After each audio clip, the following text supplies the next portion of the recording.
Greetings, everyone. Hope all of you are having an absolutely fantastic day. Developer The Chinese Room has started doing a video series of breakdowns of the different clans within Vampire the Masquerade Bloodlines 2.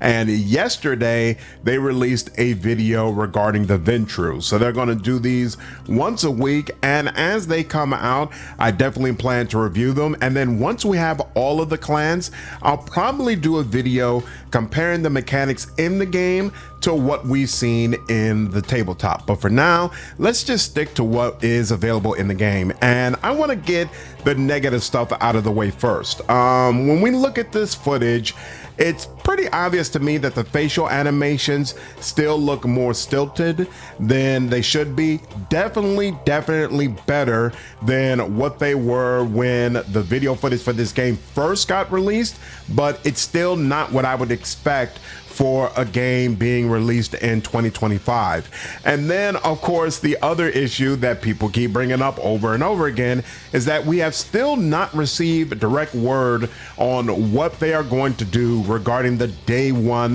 DLC, as far as the Sombra and Toreador clans being locked behind Day 1 DLC that would cost customers $30 additional.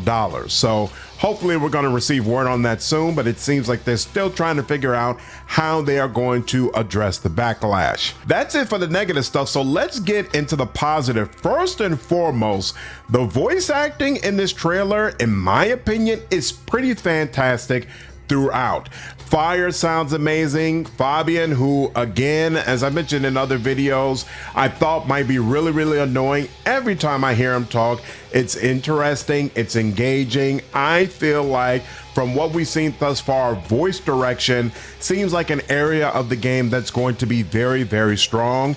And not only is this the best Fire has ever sounded, but it's also the best they've ever looked. The customization options seem really cool. Some of the male versions of Fire that we saw in the trailer looked outstanding, and so all the way around, that gives me even more confidence that this is going to be a fun, perhaps not deep, but at least fun experience.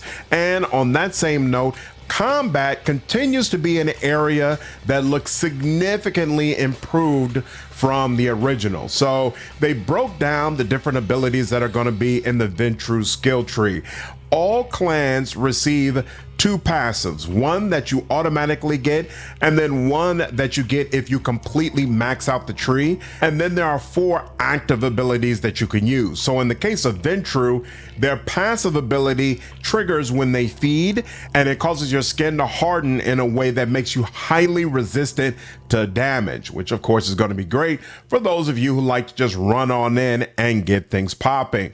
And then when it comes to the active abilities, the first one they mention is Terminal Decree, which is going to be very familiar for anybody who played Bloodlines, even though it was called something different, and it basically makes one character unalive themselves in a very wicked fashion. So looking forward to be able to use this myself. And then there's also Possession, which lets you see through an enemy's eyes and control them, which I think could be amazing in stealth runs where you want to just be able to sneak up and take possession of the most powerful enemy and then turn them against comrades. Keep in mind that you could potentially buy powers from another tree even if you are not part of that clan. So even if you're playing as a Banu Hakim and doing more of a stealth run, you'll still have the ability to buy from the Ventrue skill list and take possession if it fits into your playstyle. And on that same token, there's Cloud Memory, which makes people forget that you were there, which again,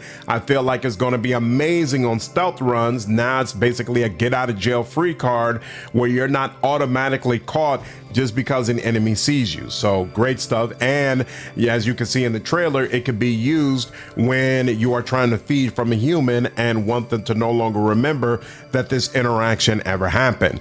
And then finally, they bring up Mass Manipulation, which allows you to apply effects or abilities to all enemies within view. And this is going to be incredible. You know, before before, I thought I was going to be a Brujah, but now seeing this, it really wants me to play as a Tremere and then get mass manipulation from Ventrue so I can just blood boil a whole group of enemies all at one time. I feel like that's going to be super, super powerful and a ton of fun to use. So we'll see. I might go ahead and try to make that happen. Regardless, this skill list looks absolutely fantastic. Looks like combat is going to be really interesting and a ton of fun to play. I'm excited for that aspect of the game, no doubt. Hopefully we get some good news regarding the day one DLC soon so that fans will be even more excited for that October 21st release date when the game is available. If you haven't already, please be sure to like this video and subscribe to the channel. There'll be more Bloodlines 2 content coming for sure. And if there's any content regarding this game I haven't already done that you'd like to see, let me know. I hope all of you enjoyed this video. Take care.